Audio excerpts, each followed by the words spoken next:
चंद्रयान-3 दहाड़ मारता हुआ चांद की चौथी कक्षा में प्रवेश कर चुका है और लगातार चांद की फोटो भी शेयर कर रहा है। लेकिन चंद्रयान-3 को लेकर उम्मीद लगाए बैठे करोड़ों लोगों के लिए आई बुरी खबर। भारत को हराने के लिए रूस ने अचानक से लॉन्च किया अपना मून मिशन। चांद के दक्षिणी ध्रुव पर सबसे पहले उतरने की मची ओर। इसी ओर में भारत का चंद्रयान-3 और रूस के लूना 25 के आपस में टकराने का खतरा आया सामने। यह स्पेस एक्सप्लोरेशन है या भारत को नीचा दिखाने की कोई साजिश? दोस्तों, हमारा चंद्रयान-3 इस समय चांद के चौथे ऑर्बिट में चक्कर लगा रहा है और यह चांद पर उतरने के काफी नजदीक है। हम सभी भारतीय मिशन को लेकर बहुत ज्यादा उत्साहित हैं और इस उत्साह की एक बड़ी वजह यह भी है कि हमारा अंतरिक्ष यान चांद के दक्षिणी ध्रुव में उतरने वाला है। जैसा कि हमें उम्मीद थी कि इस मिशन के सक्सेसफुल होते ही भारत चांद के इस इलाके में उतरने वाला दुनिया का पहला देश बन जाएगा। लेकिन हमारी इन उम्मीदों को बहुत बड़ा झटका लगा है, क्योंकि अचानक से बिना शोर शराबा किए ही रूस ने अपना अंतरिक्ष यान लूना 25 लॉन्च कर दिया है। साथ ही इसका प्लान अपने स्पेसक्राफ्ट को चांद के दक्षिणी ध्रुव में चंद्रयान से पहले उतारने का है, यानी चांद के इस इलाके में सबसे पहले अपना झंडा गाड़ने का। जो सपना भारत ने देखा था उसको एक बहुत बड़ा झटका लगा है।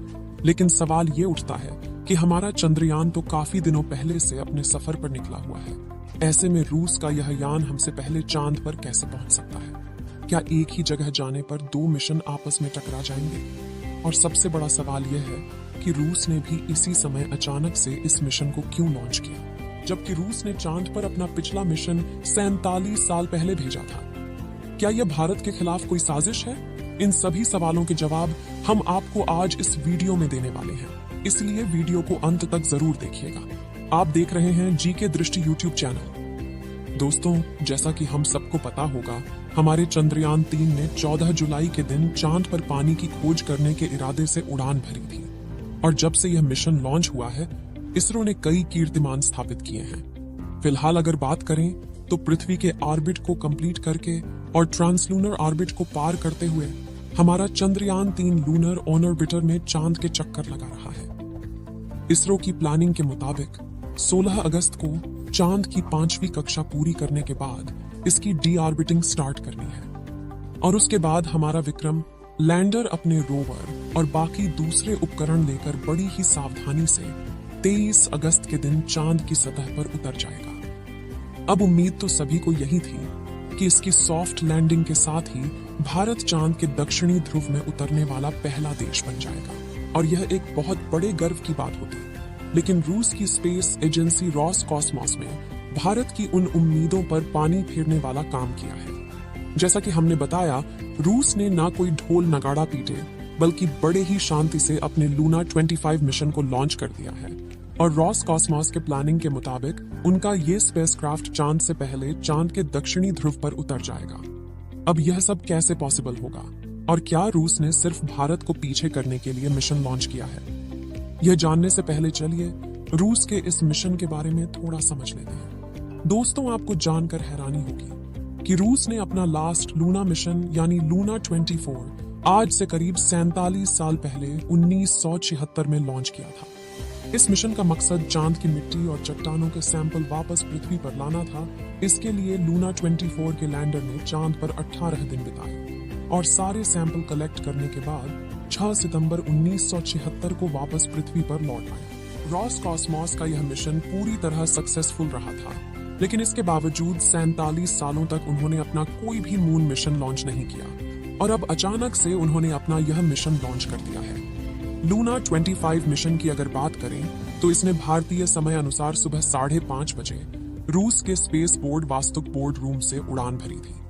इस अंतरिक्ष यान का कुल वजन 1.8 टन है और ये अपने साथ 30 किलोग्राम वजन के वैज्ञानिक उपकरणों को लेकर सफर पर निकला है। रूस का लूना 25 मिशन का मकसद चांद के दक्षिणी ध्रुव पर सॉफ्ट लैंडिंग करने वाला दुनिया का पहला देश भारत नहीं बल्कि रूस को बनना है और चांद की आंतरिक संरचना और सरफेस मटेरियल पर शोध करना और पानी की खोज करना होगा।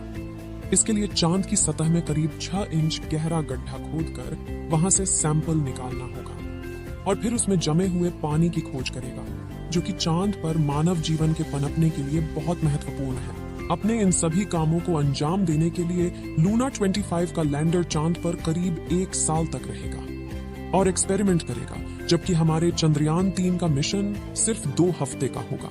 अब बहुत से लोग के मन में यह सवाल भी उठ रहा होगा कि रूस का यह अंतरिक्ष यान हमारे चंद्रयान के लिए कोई बाधा तो नहीं बनेगा, क्योंकि दोनों मिशन तकरीबन एक ही समय पर चांद के एक ही इलाके पर होने उतरने जा रहे हैं। इस पर रूस की स्पेस एजेंसी की तरफ से यह कहकर आश्वासन दिया गया है कि दोनों मिशन एक दूसरे के रास्ते में बिल्कुल नहीं आएंगे, क्योंकि चांद का दक्षिणी ध्रुव बहुत बड़ा है और उस पर सारी स्पेस एजेंसियां एक साथ एक ही समय पर अपने मिशन भेज सकती हैं। इसके अलावा रूस की स्पेस एजेंसी रॉसकॉस्मोस की तरफ से यह भी बताया गया है कि उनका यह यान 5 दिन के अंदर चांद के ऑर्बिट में पहुंच जाएगा, यानी 16 अगस्त को लूना 25 चांद पर पहुंच चुका होगा और इसके बाद 4 से 5 दिन चांद के ऑर्बिट में रहने के बाद यह चांद की सतह पर सफलतापूर्वक लैंड कर जाएगा। इसका सीधा मतलब यह है कि अगर सब कुछ सही रहा तो लूना 25 हमारे चंद्रयान से करीब 1 या 1.5 दिन पहले चांद की सतह पर उतर चुका होगा। ऐसा करते ही चांद के दक्षिणी ध्रुव में पहुंचने वाले देश में रूस का नाम सबसे ऊपर आ जाएगा। लेकिन सवाल यह उठता है कि चंद्रयान 3 से इतने दिनों बाद लॉन्च होकर भी लूना 25 इससे पहले चांद पर कैसे पहुंच सकता है। असल में नासा और रॉसकॉस्मोस जैसी स्पेस एजेंसी के रॉकेट और स्पेसक्राफ्ट काफी ज्यादा फास्ट और एडवांस होते हैं, जिसके चलते इन्हें चांद तक पहुंचने में ज्यादा समय नहीं लगता है। अब अंत में सबसे बड़ा सवाल यही रह जाता है कि रूस ने अभी इस समय ही अपने इस मिशन को क्यों लॉन्च किया है। क्या उसका मकसद भारत को पहले स्थान पर आने से रोकना है? अब अगर हम रूस से सवाल करेंगे तो वह कभी नहीं कहेगा कि इस मिशन को लॉन्च करने के पीछे उसकी ऐसी कोई मंशा है। मगर इसका जवाब खोजने के लिए अगर हम इतिहास में थोड़ा पीछे जाए तो चीजें काफी हद तक साफ हो जाती हैं। फिर भी दोस्तों, हम किसी पर आरोप नहीं लगा रहे, लेकिन रूस और अमेरिका का इतिहास कुछ ऐसा ही रहा है कि वह स्पेस एक्सप्लोरेशन के मामले में हमेशा पहले नंबर पर रहना चाहते हैं। यहां तक कि 1951 से लेकर 1975 के बीच स्पेस एक्सप्लोरेशन के फील्ड में अमेरिका और सोवियत यूनियन के बीच मुकाबला भी लगा हुआ था। दोनों ही देश कुछ भी करके आगे निकलना चाहते थे, यहां तक कि इनकी सोच की वजह से बहुत से वैज्ञानिक, एस्ट्रोनॉट्स और बहुत से बेजुबान जानवरों को अपनी जान भी गंवानी पड़ी थी। इतिहास में इस इवेंट को स्पेस रेस का नाम दिया गया था। तब से ये दोनों देश इस फील्ड में खुद को सबसे आगे या कहें सबसे ऊपर रखना चाहते हैं। ऐसे में हमारा सोचना बिल्कुल गलत नहीं होगा कि रूस ने चांद के दक्षिणी ध्रुव में सबसे पहले पहुंचने वाला देश बनने के लिए ही यह मिशन लॉन्च किया है। हालांकि इस मामले पर कुछ भी यकीन के साथ नहीं कहा जा सकता, क्योंकि देखा जाए तो रॉसकॉस्मोस ने मूल रूप से अपने लूना 25 मिशन को अक्टूबर 2021 के लिए प्लान किया था। बल्कि इतिहास में थोड़ा और पीछे जाकर देखें तो पता चलता है कि ये मिशन अलग अलग कारणों के चलते करीब 25 सालों से डिले हो रहा था। यानी ऐसा नहीं है कि रूस ने भारत को पीछे करने के लिए ही अभी ताजा कोई मिशन बनाया है।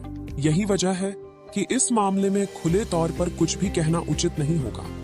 लेकिन सच्चाई यही है कि रूस के प्लान में अगर कुछ गड़बड़ी नहीं हुई तो भारत अब चांद के दक्षिणी ध्रुव पर उतरने वाला दुनिया का पहला देश नहीं बन पाएगा। आपको क्या लगता है, क्या रूस ने यह रिकॉर्ड अपने नाम करने के लिए जानबूझकर इस समय लूना 25 मिशन लॉन्च किया है? अपना जवाब कमेंट के माध्यम से जरूर शेयर कीजिएगा। चलिए दोस्तों, इस वीडियो को यहीं पर खत्म करते हैं। इस वीडियो को एक लाइक जरूर करें और अपने मित्रों तक इस वीडियो को शेयर करें ताकि उन्हें भी जानकारी मिल सके, और अपने भरोसेमंद चैनल को सब्सक्राइब जरूर करें और बेल आइकन को ऑल पर सिलेक्ट करना बिल्कुल ना भूलें। मिलते हैं किसी और नॉलेजेबल वीडियो के साथ। वीडियो को अंत तक देखने के लिए धन्यवाद।